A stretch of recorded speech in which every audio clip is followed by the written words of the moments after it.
할렐루야. 오늘도 가정에서 하나님을 예배하는 모든 분들을 주님의 이름으로 환영하고 축복합니다.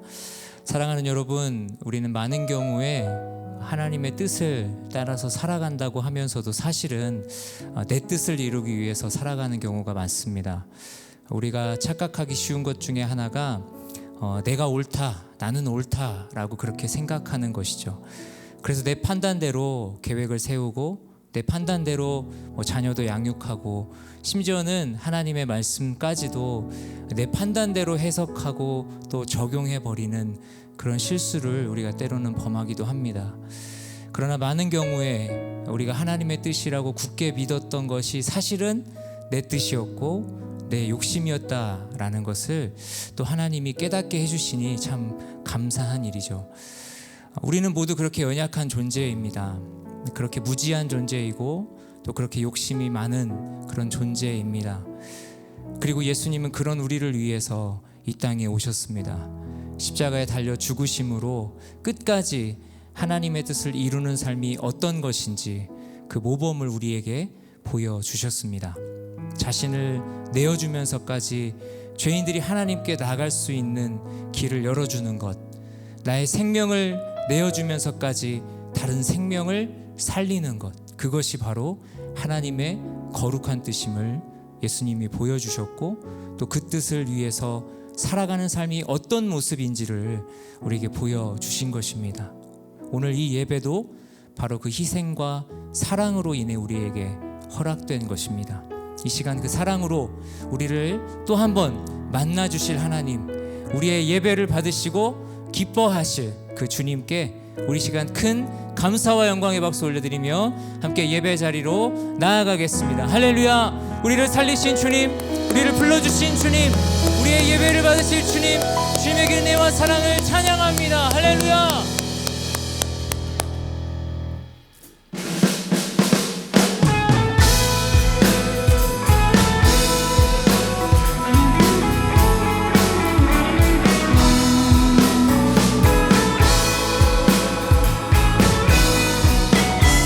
우리 시간 다 함께 기쁨으로 찬양합시다.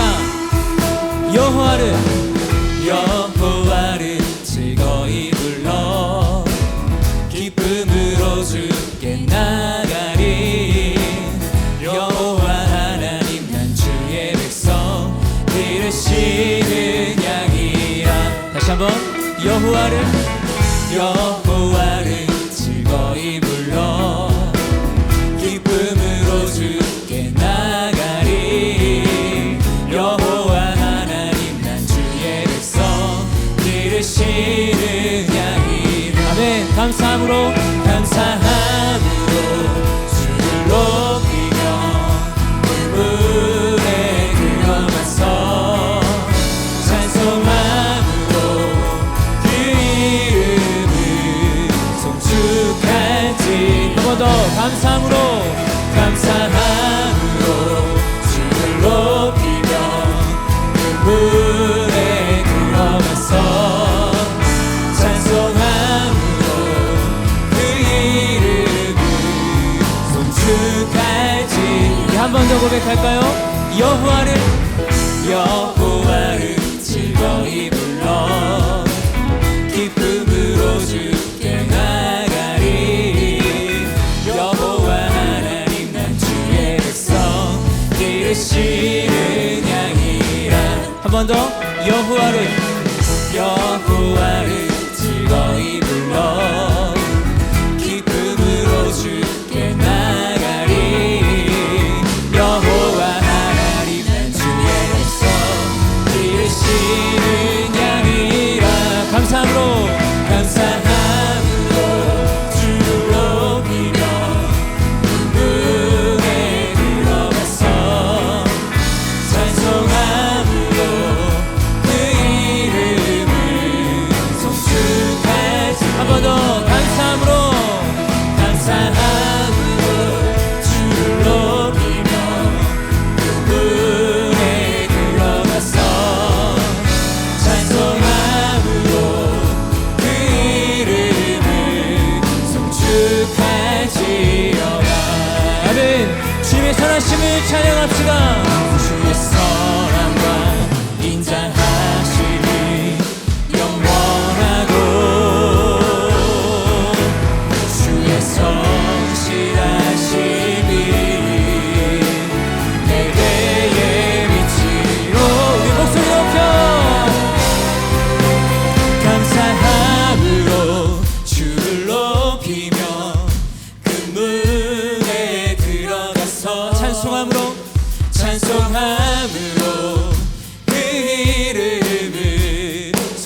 하심을 찬양합니다. 할렐루야. 예수는 우리를 깨끗게 하시는 주시니 그의 피 우리를 눈보다 더 희게 하셨네.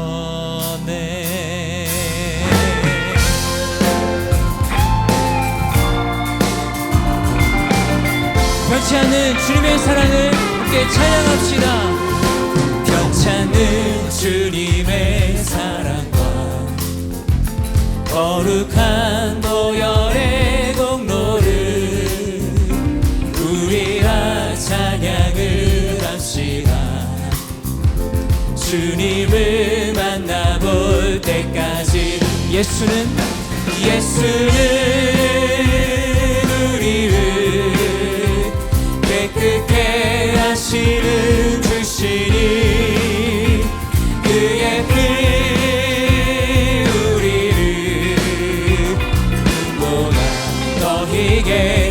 아멘. 우리를 깨끗게 한 피는 우리를 깨끗게 한 피 무궁한 생명의 물입니다. 무궁한 생명의 물일세. 생명의 구원을 받은 자 함께 하나님을 찬양합시다. 하나님 찬양을 합시다. 아멘. 예수는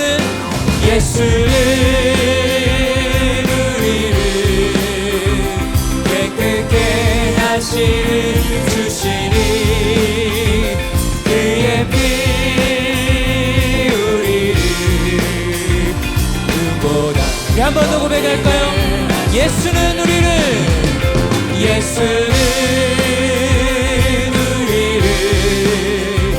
깨끗게 하시는 주시니 아멘. 그의 피 눈보다 더 희게 우리 목소리 높여 계속해서 찬양합시다. 주님의 거룩한 보혈을 날마다 입으로 간증해 담대히 싸우며 나가세. 천국에 들어갈 때 아멘. 십자가 단단히 붙잡고 날마다 이기며 나가세. 머리에 면류관 쓰고서 주 앞에 찬양할 때까지 아멘. 예수는 우리를 깨끗게 하시는 주시니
예수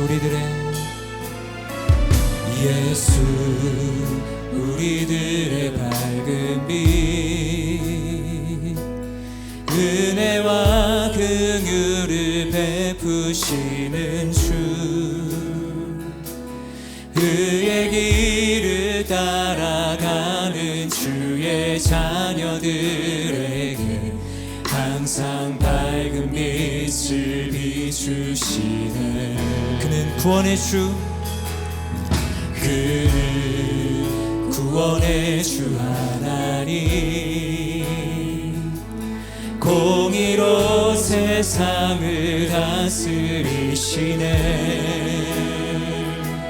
주를 경외하는 자들에게 부어주시는 놀라운 주님의 영광. 하늘에서 찬란하게 빛나는 주의 영광, 이 땅에 오셨네. 어둠을 밝히고 새 생명 주시네. 영원히 빛나는 나의 예수님, 높이 영광과 찬양 받으실 그 이름 경배합니다. 슬픔을 거두고 내게 자유 주시네. 기쁨의 노래를 영원한 나의 빈 예수께. 다시 한번 고백합시다. 예수 우리들의 밝은 빛, 예수 우리들의 밝은 빛, 은혜와 긍휼을 베푸시는 주,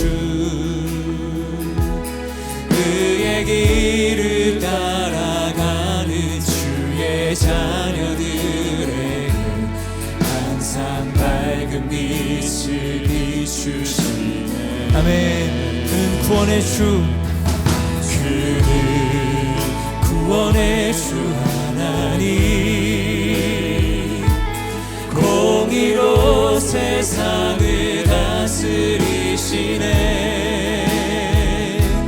주를 경외하는 자들에게 부어주시네. 놀라운 주님의 영광, 놀라운 주님의 영광. 할렐루야. 하늘에서 찬란하게 빛나는 주의 영광, 이 땅에 오셨네. 어둠을 밝히고 새 생명 주시네. 영원히 빛나는 나의 예수님, 높이 영광과 찬양 받으실 그 이름 경배합니다. 슬픔을 거두고 내게 자유 주시네. 기쁨의 노래를 영원한 나의. 우리 한 번 더 전심으로 우리 빛내시는 주님의 이름을 찬양합시다. 하늘에서 찬란하게 빛나는 주의, 우리를 위해 이 땅에 오셨습니다. 이 땅에 오셨네. 어둠을 밝히고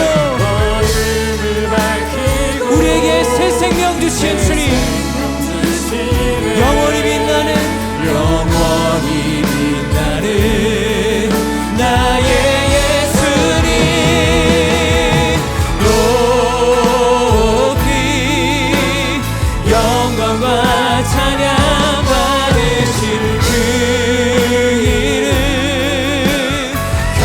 경배합니다. 슬픔을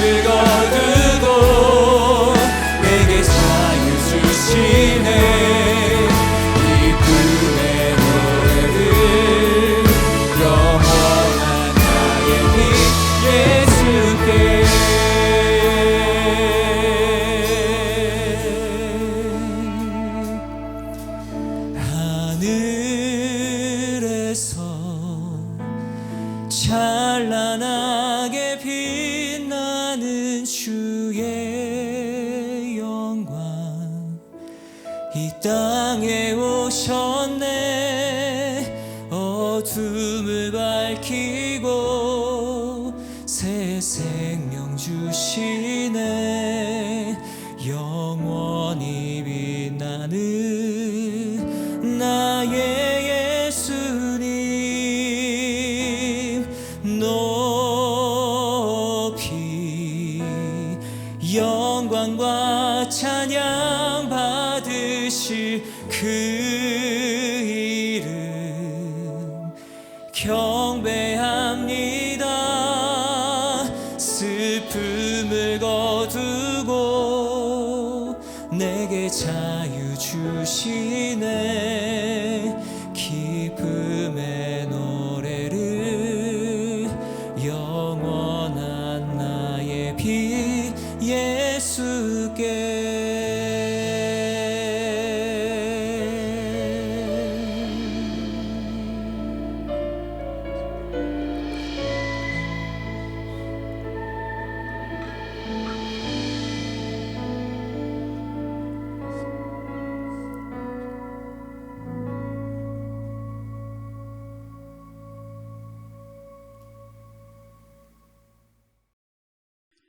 어제도 우리와 함께 계셨고 오늘도 우리와 함께 하시며 내일도 우리를 선하심으로 인도하시는 여호와 하나님 아버지께 감사와 찬양을 올려드립니다.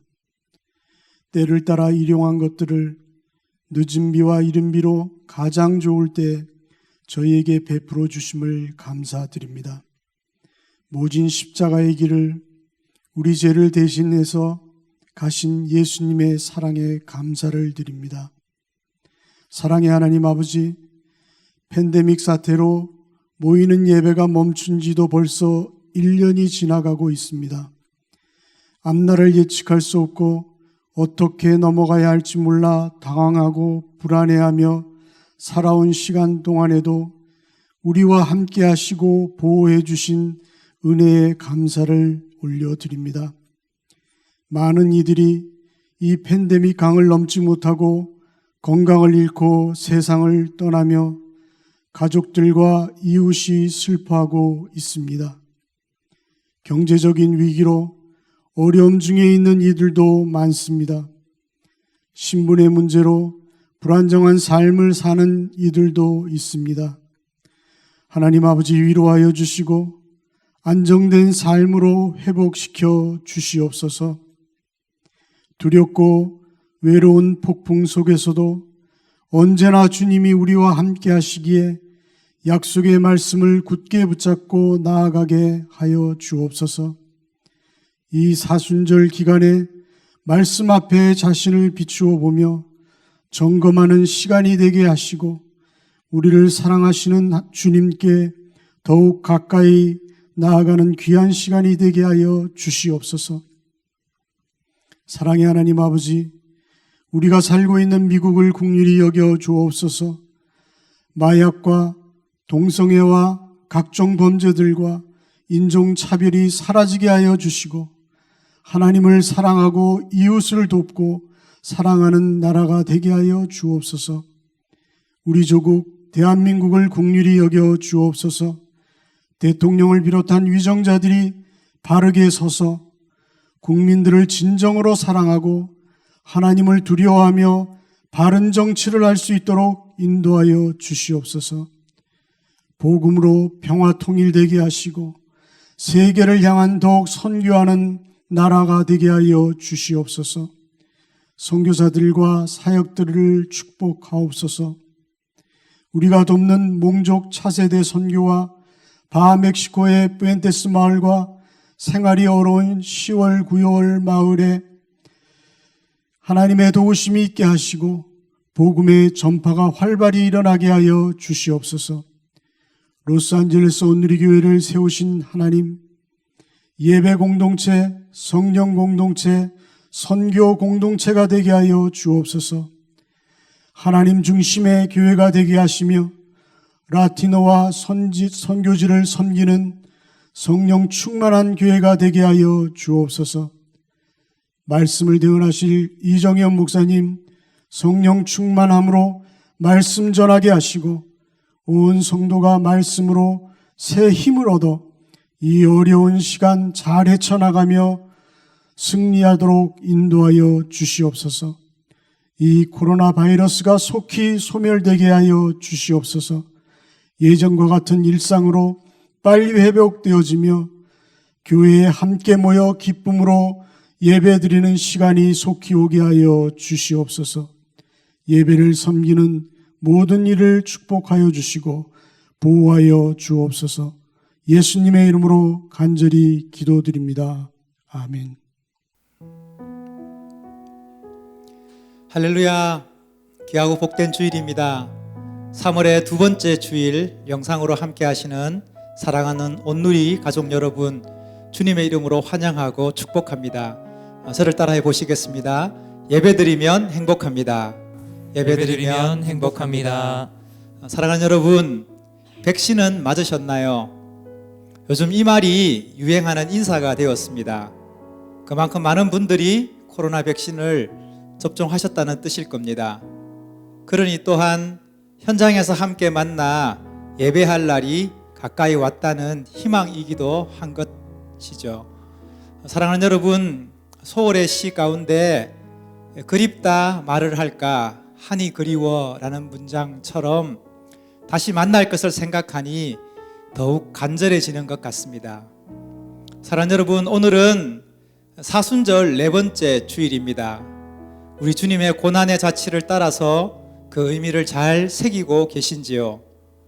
세례 요한은 예수님의 나오심을 보고 보라, 세상 죄를 지고 가는 하나님의 어린 양이로다 고백하였습니다.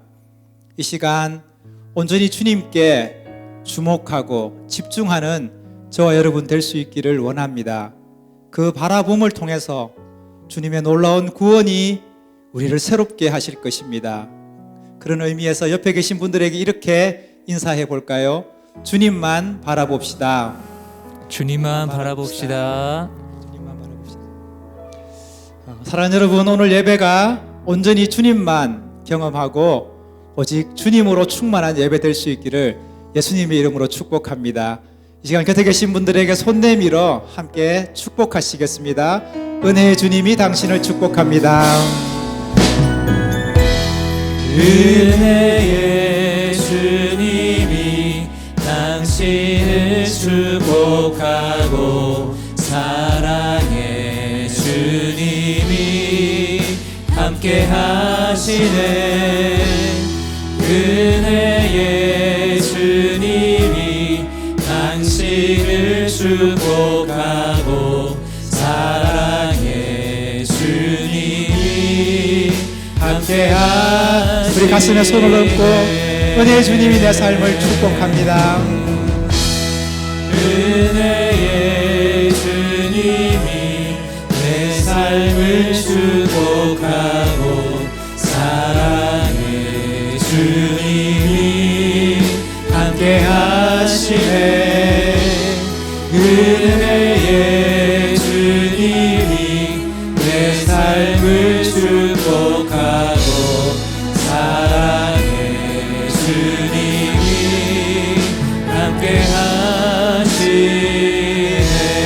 우리 서로에게 축복의 박수하기 원합니다. 할렐루야. 교회에서 알리는 말씀 드리겠습니다. 주보를 참고해 주시면 감사하겠습니다. 오늘 있을 3월 비전 헌금은 교회 주방 공사를 위해 드립니다. 기도하며 동참해 주시기 바랍니다. 4월 큐티책 생명의 삶이 나왔습니다. 다음 주일 교회 주차장에서 드라이브 트루 진행합니다. 필요하신 분들은 이용해 주시기 바랍니다.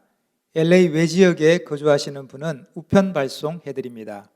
시간은 3월 21일 주일 오후 1시부터 3시까지며 관련 문의는 저에게 부탁드리겠습니다.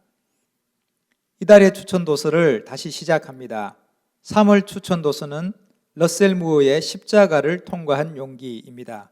사순절 기간 십자가의 의미를 다시 한번 새기는 시간 되시기를 바랍니다. 도서 구입은 생명의 삶 드라이브트루와 함께 진행됩니다. 시간은 3월 21일 주일 오후 1시부터 3시까지며 자세한 내용은 장계원 팀장님에게 문의해 주시면 감사하겠습니다. 지역선교부 유두고팀에서 대장암 예방과 무료 검사를 위한 줌 세미나를 마련했습니다. 한국인 남성 발병률 3위, 사망률 4위, 여성 발병률 및 사망률 2위인 대장암의 생활 속 예방 방법을 시더사이나이 병원 대장암 전문의가 알려드립니다. 일시는 3월 27일 토요일 오후 4시며 참가 신청은 유두고닷컴에서 하실 수 있습니다. 2020년 텍스 리턴을 위한 기부금 내역서가 필요하신 분들은 교회 이메일로 신청해 주시기 바랍니다. 신청하실 때 한글 영문 이름, 생년월일 주소, 이메일도 함께 보내주시기 바랍니다. 관련 문의는 유형민 장로님께 부탁드리겠습니다. 새가족번 수료하신 가정이 있습니다. 제임스 리, 엘리 리 가정이 새가족반 수료하셨습니다. 축하드립니다. 열매순 정인자 윤성욱 성도님의 부친 고 정규인 집사께서 한국 시간으로 지난 3월 7일 주일 80세의 일기로 소천하셨습니다. 한국에서 장례를 잘 마쳤고요. 성도의 위로로 함께 해주시면 감사하겠습니다. 오늘 함께 보실 말씀은 마가복음 3장 1절부터 6절까지 말씀입니다. 말씀 들으신 후에 담임 목사님 나오셔서 비전 헌금 인도해 주시고 안식일에 주님은 고치십니다 라는 제목으로 하나님 말씀 전해 주시겠습니다.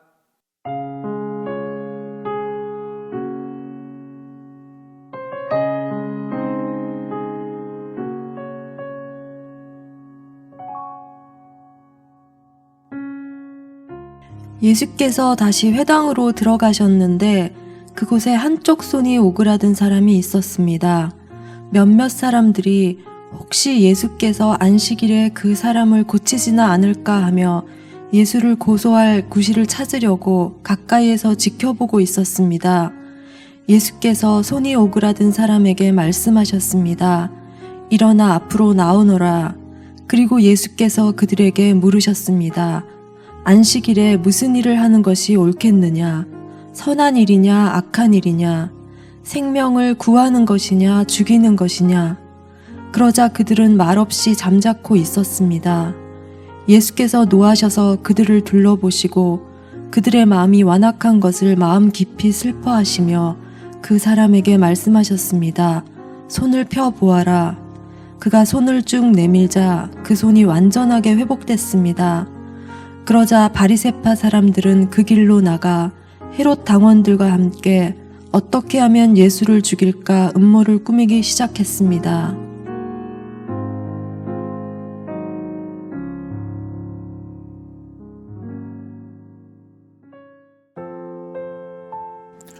이번 3월의 비전 헌금 주제는 우리 교회 주방 공사를 위해서 드리도록 하겠습니다. 지난 팬데믹 기간 중에 교회 1층 공간들에 대한 대대적인 리모델링이 있었습니다. 그리고 마지막 주방이 남아 있는데요. 이것이 제게는 참 아쉬움으로 남습니다. 성경에 보면 예수님께서 제자들과 함께 먹으시면서 삶을 나누는 귀한 모습이 많이 등장합니다. 우리 교회 주방도 바로 그런 하나님의 사랑과 성도의 교제에 귀한 발전소와 같은 기능을 갖고 있지 않는가 생각해 봅니다. 팬데믹이 거치고 성도들이 함께 모여 예배하고 교제할 때 우리 주방을 통해서 귀한 어머니의 손길이 아름다운 열매로 나올 수 있기를 주님 이름으로 축복합니다. 제가 먼저 기도하고 하나님 앞에 비전 헌금 올리겠습니다. 고마우신 아버지 하나님, 팬데믹 기간 중에 많은 것이 멈춰 있는 듯 했지만 교회가 필요한 리모델링을 마치게 하신 것을 감사합니다. 이제 주방 공사를 위해서 비전 헌금을 하나님 앞에 드립니다. 귀한 공간 가운데 하나님의 사랑이 깃들게 하여 주시고 성도들의 헌신을 통해서 우리가 함께 풍성한 교제를 나눌 수 있는 복된 자리 되게 하여 주옵소서. 교회에서 귀한 사랑과 헌신의 모습이 주방에서부터 아름다운 연합으로 나올 수 있도록 인도하시길 원하며 예수님 이름으로 기도드렸습니다. 아멘. 할렐루야. 함께 설교 제목으로 인사하시겠습니다. 안식일에 주님은 고치십니다. 같이 인사하시겠습니다. 안식일에 주님은 고치십니다. 아멘. 작년 연말이었던 11월 24일에 라이브 사이언스라는 잡지에서 만들어진 신인가 무신론자의 망상인가 란 제목의 글이 실렸습니다. God Delusion or Atheist Delusion 이라는 제목의 이 글은 제목만 살펴보자면 유신론자들과 무신론자들의 입장을 공평하게 다룬 듯 합니다. 그러나 이 글의 저자인 라이언 맥케이와 로버트 로스의 주장을 가만히 살펴보면 진화론적 과학의 뉴스를 주로 인용하면서 종교를 병적인 심리적 망상과 동일시하는 내용으로 가득 차 있습니다. 결국은 종교를 조롱하고 있는 것이죠. 수많은 종교들 중에서 특별히 기독교 신앙에 대해서 조롱하는 내용이 많이 담겨 있습니다. 결국 이 글은 2006년에 만들어진 신이라는 제목의 책을 쓴 리차드 도킨스, 이분은 옥스퍼드 대학 교수였고 진화생물학자였는데 이분의 입장을 추종하는 글이었던 것입니다. 제가 이 기사를 진작에 접하고 하나 떠올랐던 글이 하나 있었습니다. 바로 예화였던 것인데요. 몇 년 전에 영국 런던에서 사역하는 기독교 선교회 회장이 유명한 무신론자와 논쟁을 하기로 약속을 했습니다. 이 선교단체 대표가 논쟁을 받아들일 때 한 가지의 조건을 내걸었는데요. 이 하나님이 살아계시다는 것을 믿는 사람과 신은 없다고 믿는 반대편의 입장 속에서 서로 이것을 지지하고 경험한 증인 100명을 데리고 나와서 함께 토론을 하자는 것이었습니다. 이런 조건으로 서로가 토론하기로 수락을 하고 언론들이 그날을 기다렸습니다. 그런데 약속된 날짜에 선교회 회장은 복음을 믿고 변화된 100명의 증인들과 함께 토론장을 나섰지만 결과적으로 그 무신론자는 나타나지 않았다고 합니다. 자, 이 예화를 인용하셨던 분 중에 김상복 목사님이 계시는데 김상복 목사님은 이 예화의 결론을 이렇게 맺고 계십니다. 신앙의 유익에 대해 말할 사람은 얼마든지 찾아볼 수 있지만 무신론의 유익에 대해 자신 있게 증언할 사람은 그렇게 많지 않다. 여러분, 이것이 바로 복음으로 인해 변화된 우리의 증인된 모습을 말해주고 있는 내용입니다.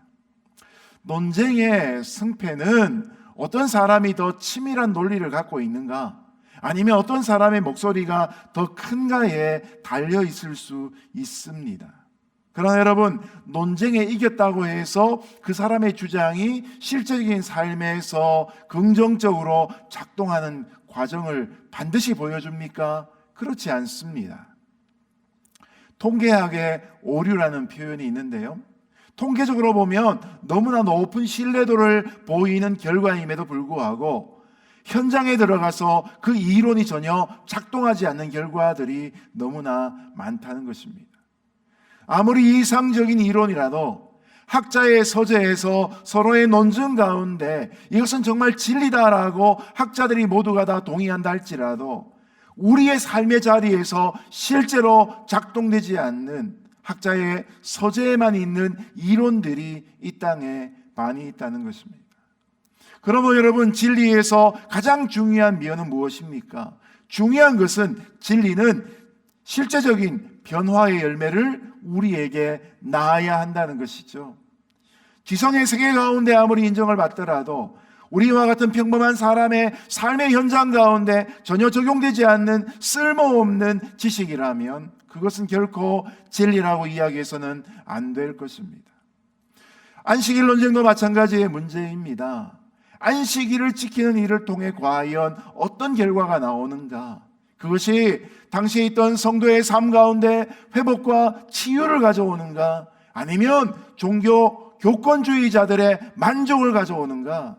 안식일의 논쟁을 통해 하나님이 영광을 받으시는가? 아니면 종교론자들의 이권에 더하는 것이 있을 뿐인가?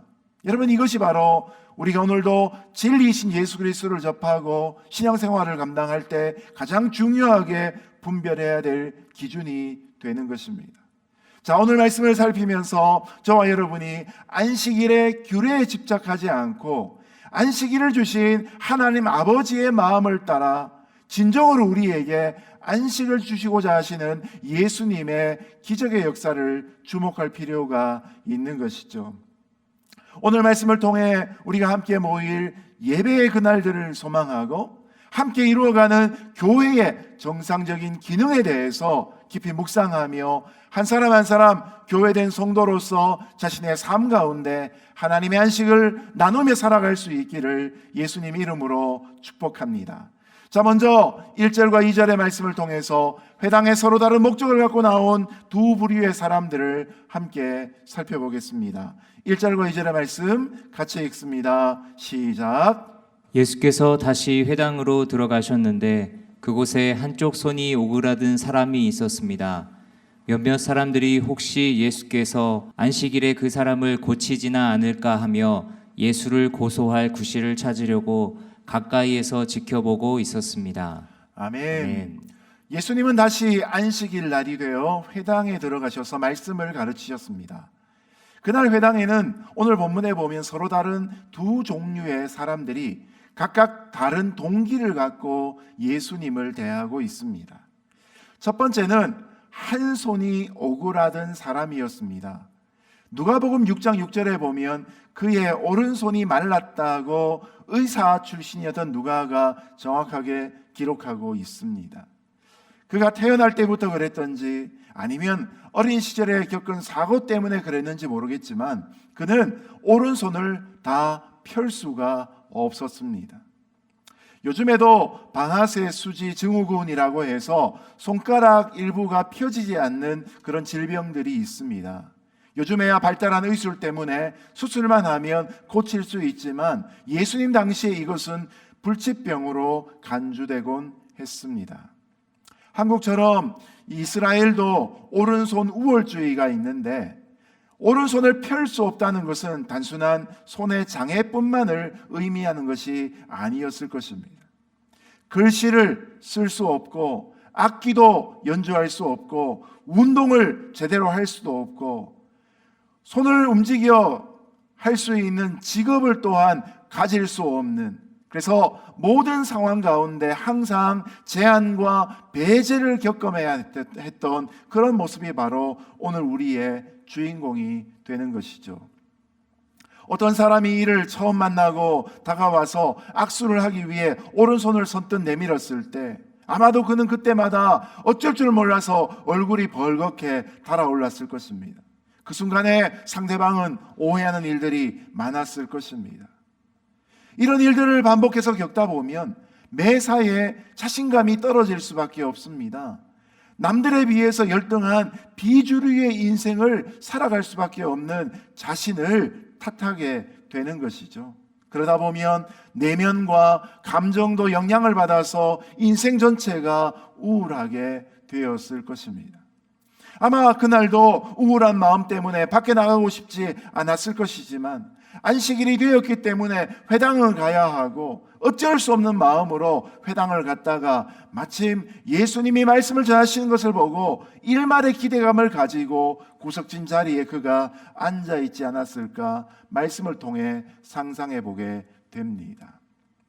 지금은 우리가 함께 교회로 모이지 않지만 우리가 조금 더 세심하게 모였을 당시를 돌아보자면 아마 주일마다 오늘 본문에 나오는 한쪽 손이 오그라든 사람처럼 나름의 사연을 가지고 나름의 인생의 문제를 안고 교회를 찾아와서 선뜻 사람들을 만나 이야기하지 못하지만 그런 아픔을 갖고 오는 사람이 한둘이 아니었을 것이다 라는 생각을 잠시 하게 됩니다. 여러분, 비단 외모나 어떤 육체의 기능에서만 이런 것이 문제가 되는 것은 아닐 것입니다. 내면이 오그라든 사람도 있을 수 있는 것이죠. 마음에 큰 충격을 받고 그런 사건을 경험하고 나서 계속해서 불안 장애를 겪는 것을 외상 후 스트레스 장애라고 표현합니다. 약자로 PTSD라고 표현을 하지요.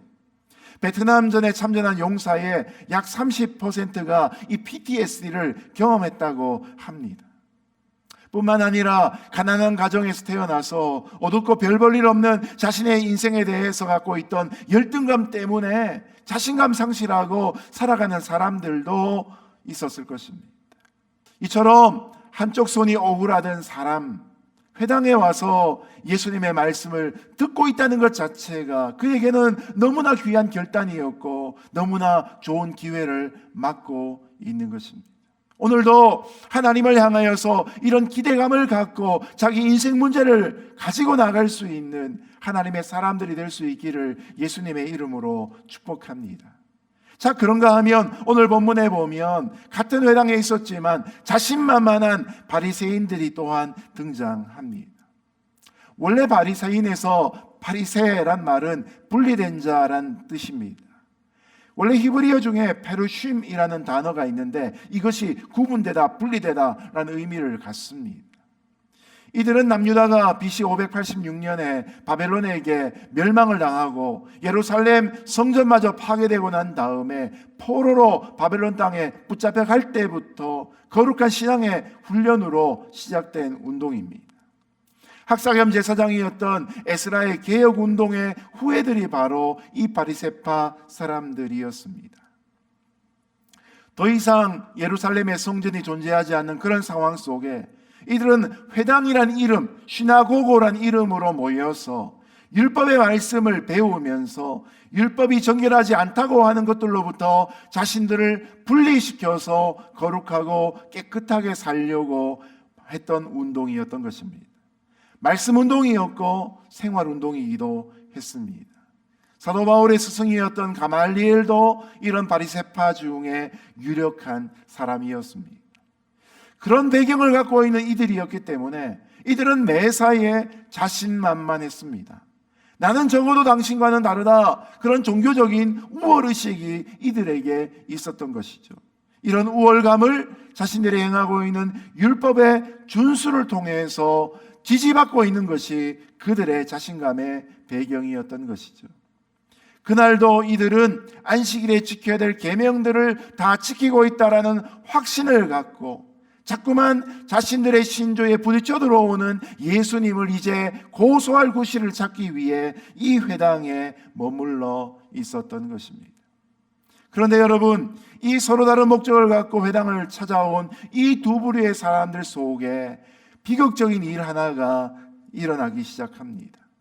이 바리새인들의 눈에 이 한쪽 손 오그라든 사람이 띄었던 것입니다. 구석에 숨어 있듯이 한쪽 손 오그라든 사람이 있는 것을 보고는 바리새파 사람들이 쾌재를 불렀던 것입니다. 그들은 한편 손 오그라든 사람의 고통과 슬픔에 대해서는 전혀 관심을 기울이지 않습니다.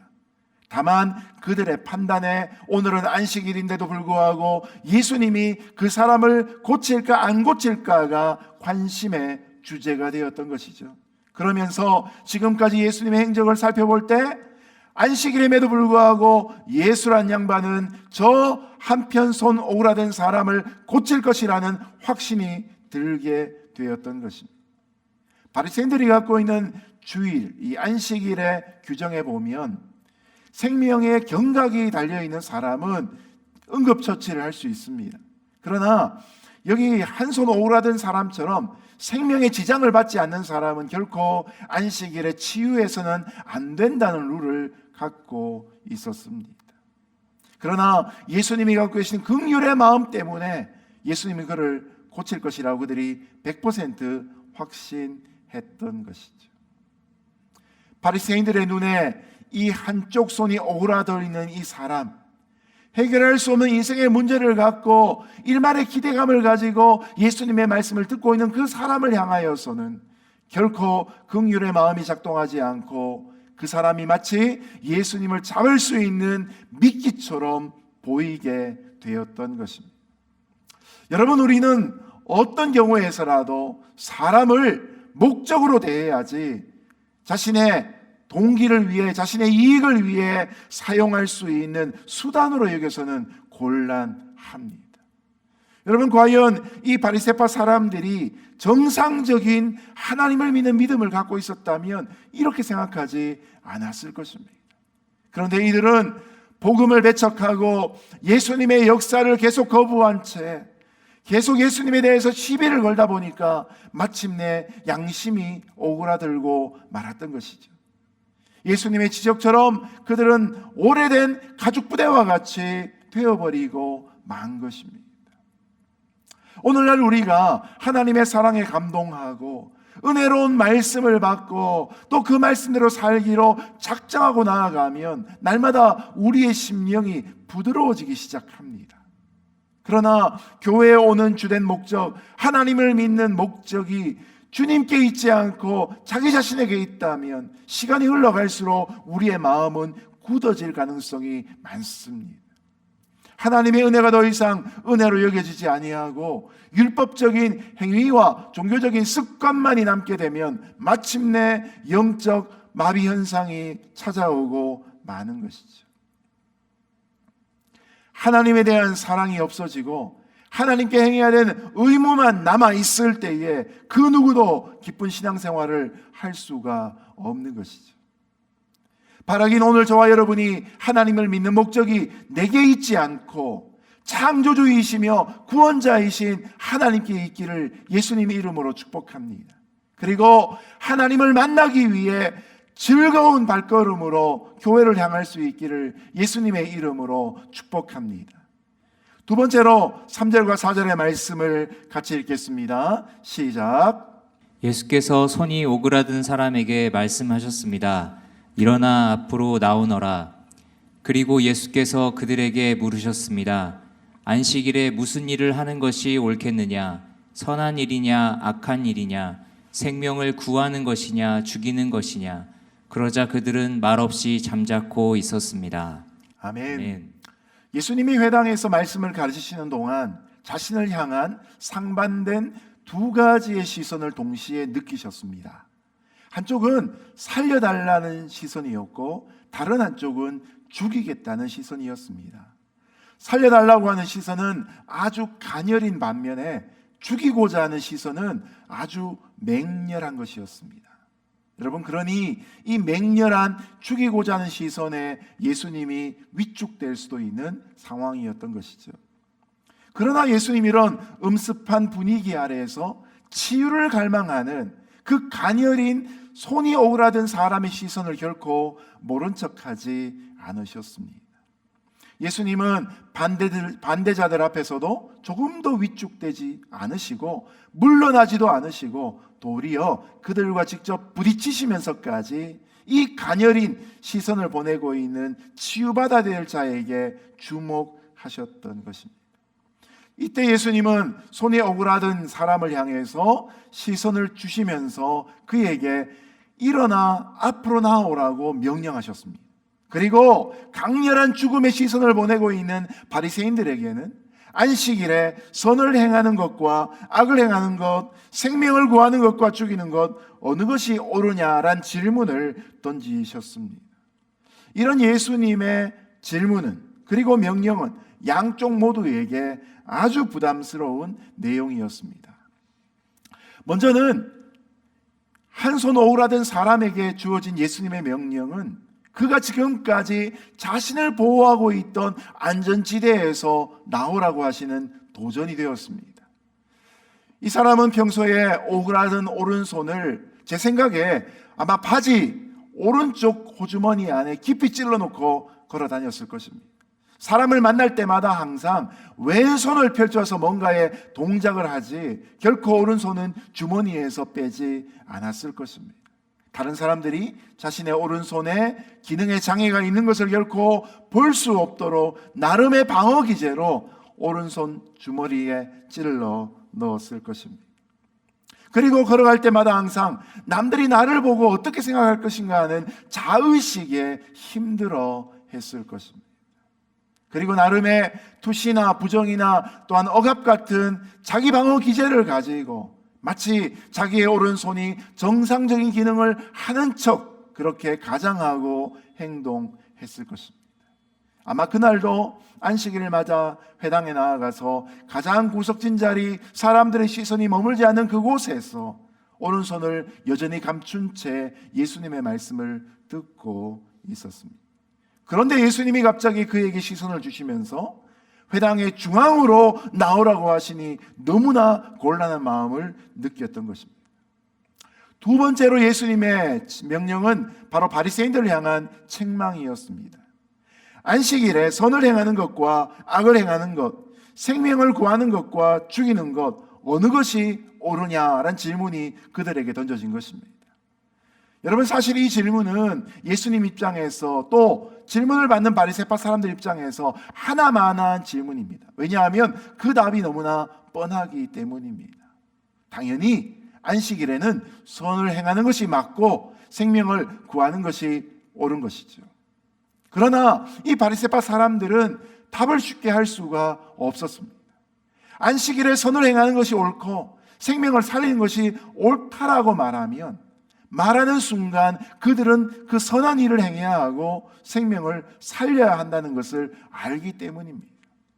그들은 지금 오른손 마른 사람, 한쪽 손이 오그라드는 이 사람을 자신들의 목적을 이루기 위한 미끼로 사용하려고 하고 있고 결국은 예수님을 죽이고자 하는 목적으로 그 자리에 있었기 때문인 것이죠. 결국 이런 바리새인들이 했던 일은 궁극적으로 주일, 그 안식일에는 일을 하지 않는 것에 초점이 갈 수밖에 없었던 것입니다.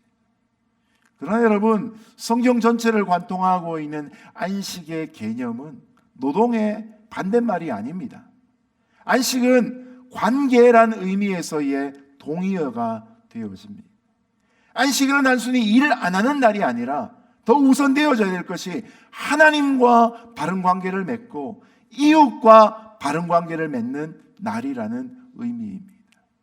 그러므로 예수님이 지금 안식일에 무엇을 해야 하는가 질문하고 계신 이 질문의 초점은 당대의 율법의 이해를 뒤집는 새로운 해석이었고 그 누구도 말로써도 반박할 수 없는 초월하는 논리로서의 귀한 말씀이 되었던 것이죠.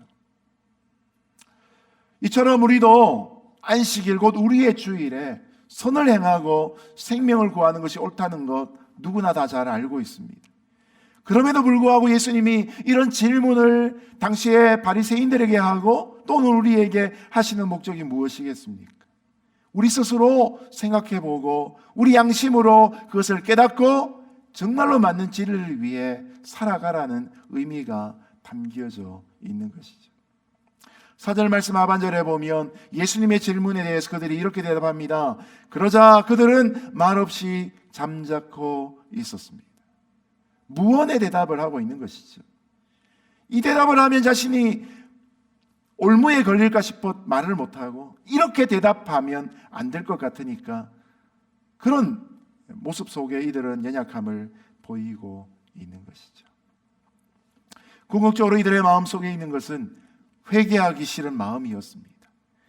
진실하게 대답하여 자기의 삶을 고치는 것이 싫었기 때문에 이들은 결코 답을 하지 않고 그 순간이 지나가기만을 기다리고 있는 것이죠.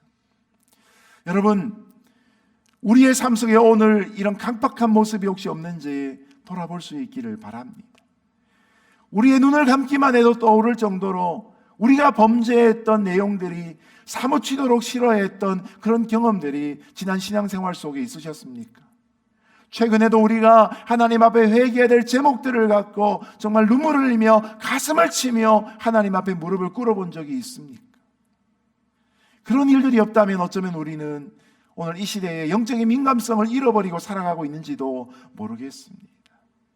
그저 나의 필요를 채워주는 하나님으로 만족하고 종교의 수준에서만 하나님을 생각하지 않는지 돌아볼 필요가 있는 것입니다.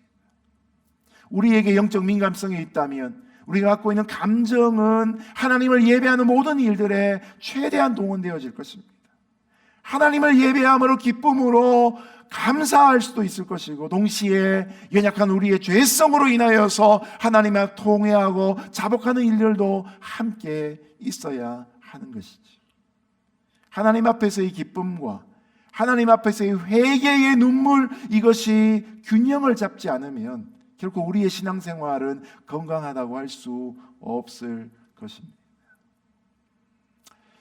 저와 여러분이 이 주님의 말씀으로 책망받을 때 그것으로 인해 불편한 마음을 가지고 마음을 닫기보다는 변명하지 않고 하나님의 말씀에게로 돌이킬 수 있기를 예수님 이름으로 축복합니다. 마지막 세 번째로 5절과 6절의 말씀 같이 읽습니다. 시작. 예수께서 노하셔서 그들을 둘러보시고 그들의 마음이 완악한 것을 마음 깊이 슬퍼하시며 그 사람에게 말씀하셨습니다. 손을 펴보아라. 그가 손을 쭉 내밀자 그 손이 완전하게 회복됐습니다. 그러자 바리새파 사람들은 그 길로 나가 헤롯 당원들과 함께 어떻게 하면 예수를 죽일까 음모를 꾸미기 시작했습니다. 아멘. 아멘. 예수님은 답변을 미루는 바리새인들에게 먼저 노를 바라셨습니다.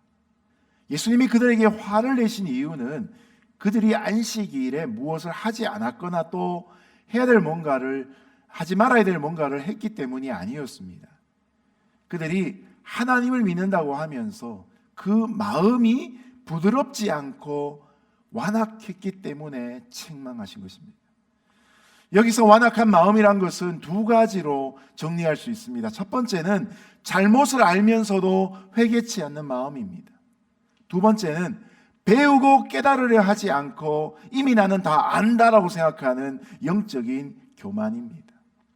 예수님은 우리의 잘못이나 부족함에 대해 노하지 않으십니다. 다만 우리가 잘못을 알고 있으면서도 회개하지 않을 때, 배워야 함에도 불구하고 배우려고 하지 않을 때 완악한 마음이라고 진노하시는 것이죠.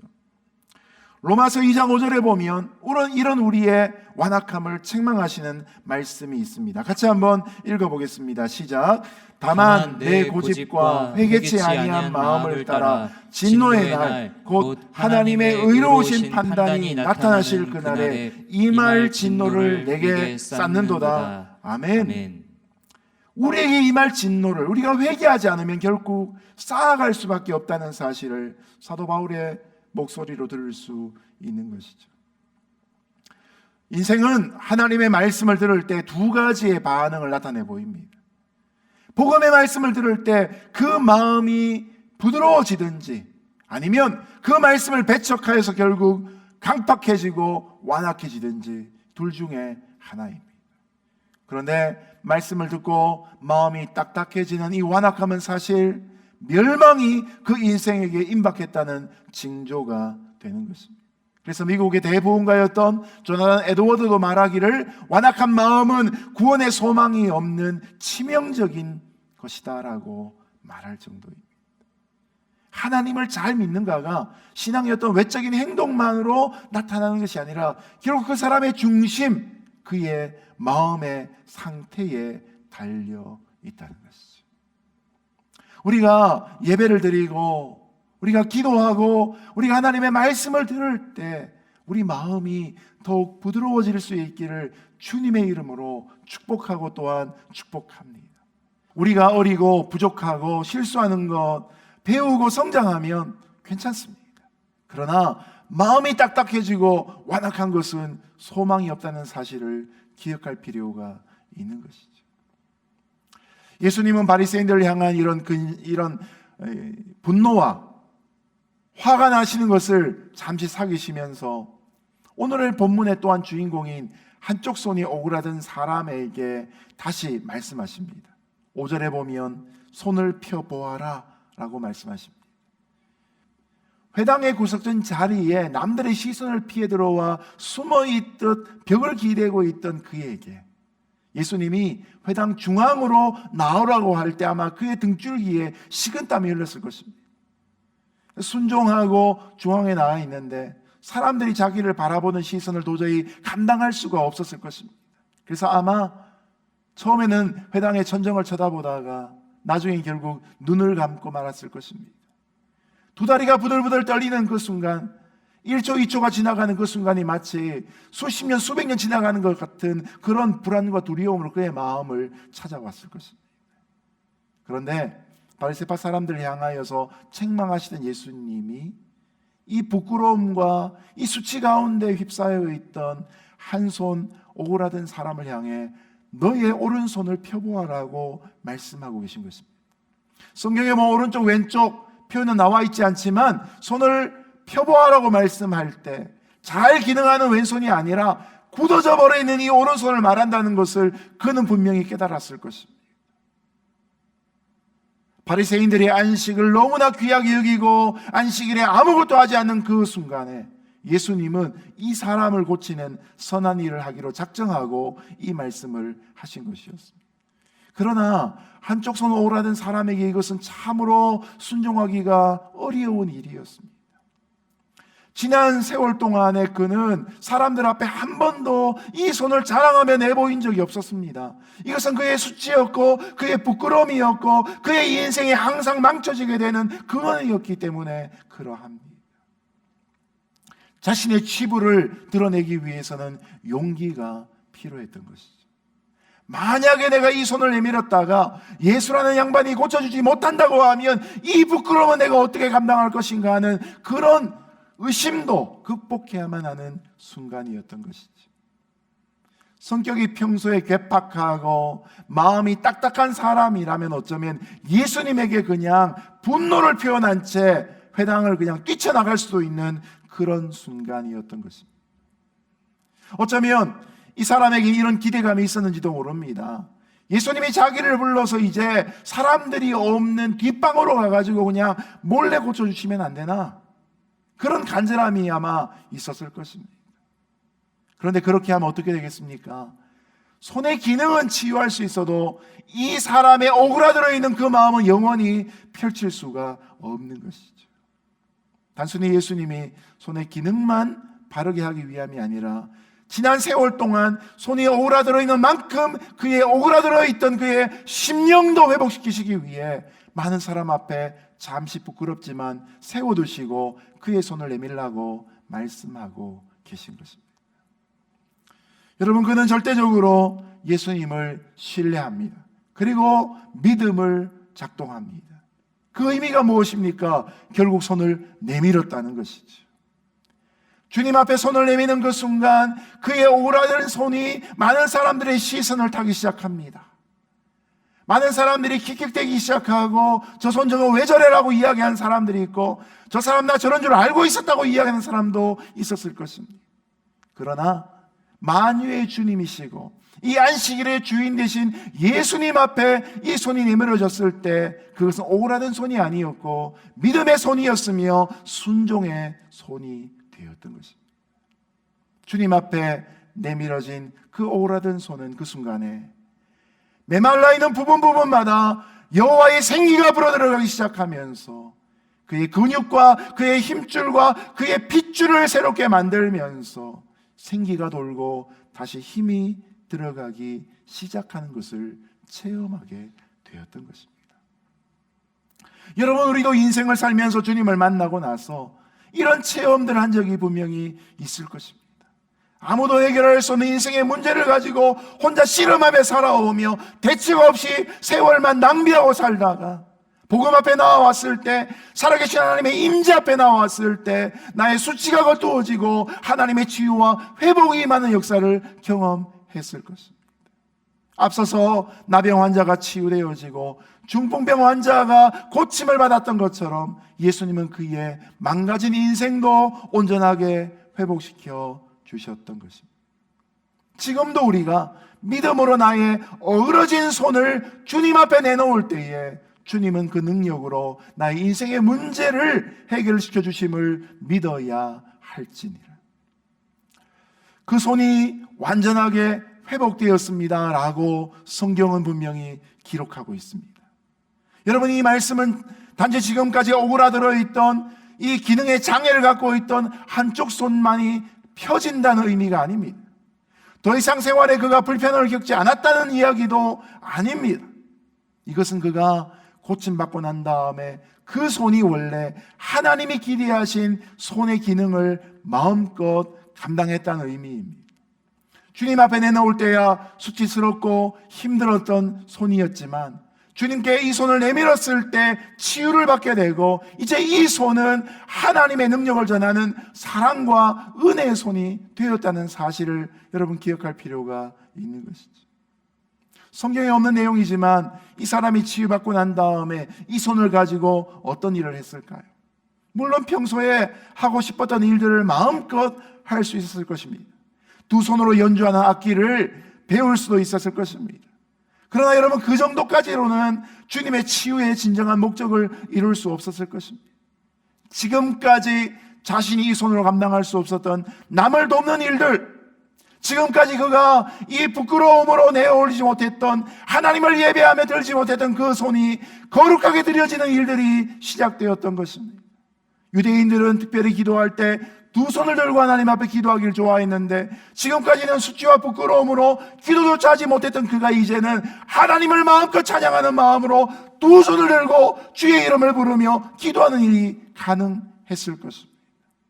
자기만을 위해 살라고 주님이 치유하신 것이 아니라 누군가를 돕고 하나님 앞에 영광을 올려드리라고 그의 손을 치유하신 목적을 그가 온전히 감당했을 때 주님의 치유는 그 한 사람의 치유가 아니라 그의 가족의 치유였을 것이며 그의 지역의 치유였던 사실을 우리가 결코 잊지 말아야 할 것입니다. 오늘도 주님 앞에 치유받은 분들이 있다면 그 치유의 목적이 과연 나의 삶을 통해 감당되고 있는지 돌아볼 수 있기를 바랍니다. 나를 건강케 하시고 내게 지혜를 주시고 내게 물질을 주시고 내게 사랑할 수 있는 동기를 주신 하나님을 분명히 깨닫는다면 이제는 변화된 모습, 치유된 모습, 회복된 모습으로 하나님의 사명을 감당할 수 있는 저와 여러분 될 수 있기를 예수님 이름으로 축복합니다. 그런데 오늘 설교의 마지막 구절인 6절은 너무나 슬픈 결론으로 끝이 나고 있습니다. 그 회당에서 치유되고 있는 한 사람이 있었던가 하면 결국은 오만한 마음을 가지고 있었던 바리새파 사람들은 그 마음이 더욱 딱딱해진 상태로 회당을 떠나가고 있다는 것입니다.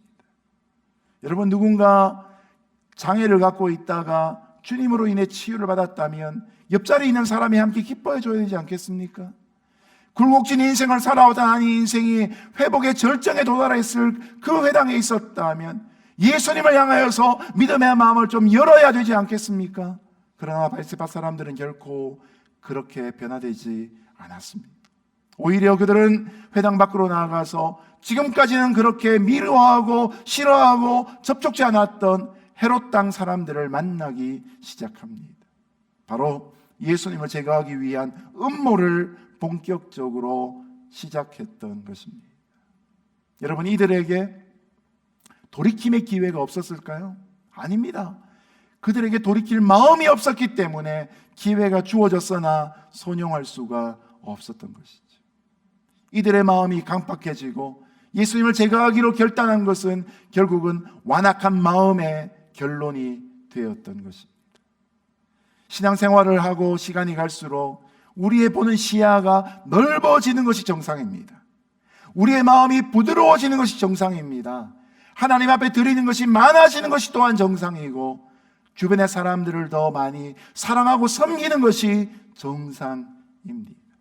신앙생활을 할수록 더욱더 우리의 마음이 딱딱해지지 아니하고 따뜻해질 수 있기를 예수님 이름으로 축복합니다. 이제 말씀을 맺겠습니다. 바리새파 사람들에게 안식일은 규례를 지키는 날로서의 의미만 있었지만 예수님께는 안식일이 사람을 고치는 날이었습니다. 오늘의 우리의 주일은 어떠해야 되겠습니까? 예수님이 주인 되실 때 우리의 주일은 주님처럼 치유하는 날, 회복하는 날이 되어질 것입니다. 주일은 안식하는 날이라 예배하는 날이라고 하고 생각하고 있는 그 부분에서 더 나아가서 예배와 함께 치유와 회복을 실천할 수 있는 저와 여러분 될 수 있기를 예수님 이름으로 축복합니다. 우리가 함께 모여 예배할 때 하나님을 향한 영광의 예배가 드려질 뿐만 아니라 이런 이웃을 향한 치유와 회복의 역사가 이루어질 수 있는 그 거룩한 주일을 함께 소망합니다. 기도하겠습니다. 고맙고 감사하신 하나님 아버지, 이 시간에 우리의 마음을 하나님의 말씀으로 부드럽게 하여 주시고 죄인된 우리의 심정을 가슴을 치며 회개하며 주님께로 돌아와 주님 앞에 오그라든 몸과 마음을 치유받고 새롭게 되어질 수 있는 주의 자녀들 되게 하여 주옵소서. 오늘도 거룩한 주일이 하나님 앞에 모여 예배하는 날로 속히 회복되게 하여 주시고 그동안 우리가 미뤄왔던 교제와 치유와 회복이 마음껏 이루어질 수 있는 복된 은혜가 있게 하여 주옵소서. 예수님 이름으로 기도드렸습니다. 아멘.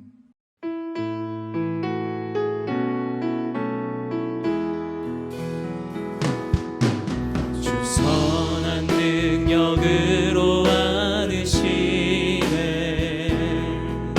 그 크신 팔로 날 이끄시네.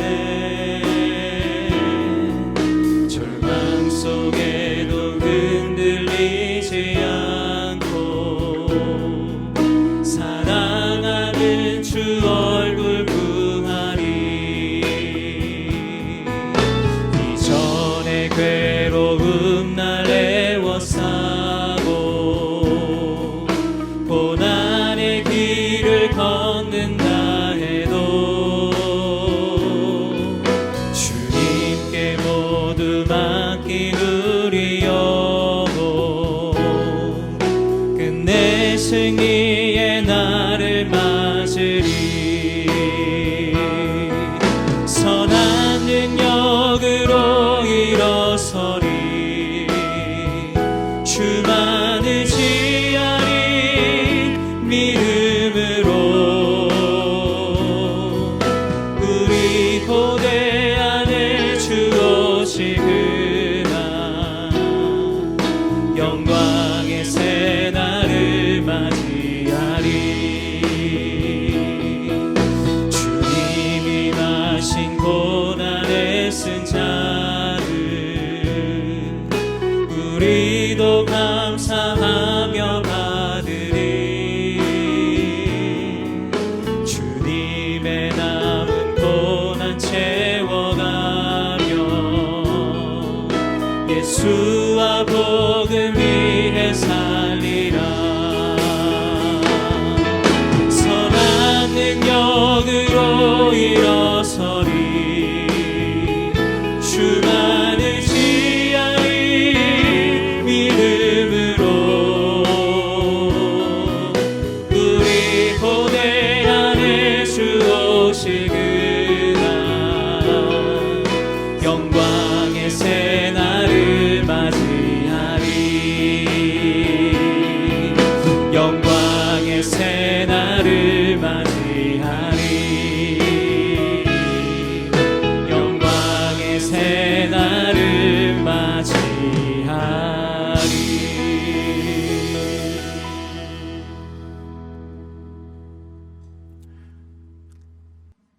안식일 뿐만 아니라 우리 인생의 주인 되신 하나님 아버지, 우리가 하나님 앞에 거룩한 구별로 드릴 뿐만 아니라 우리의 삶의 모든 자리에서 하나님의 임재와 함께 동행할 수 있는 복된 은혜를 내려 주옵소서.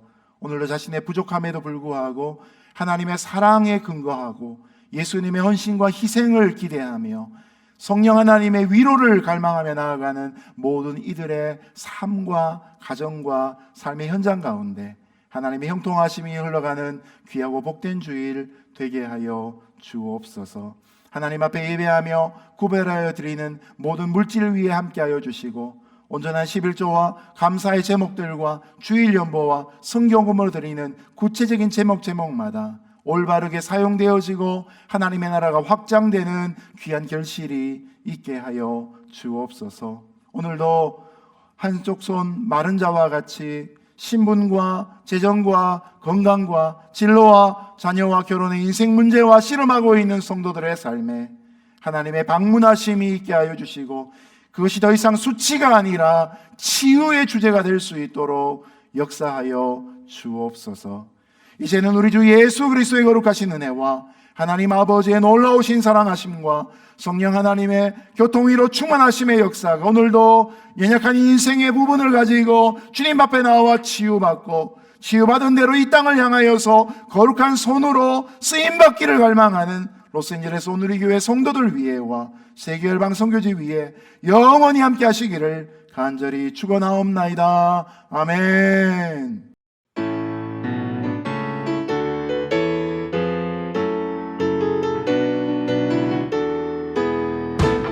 우리 함께 고백합니다.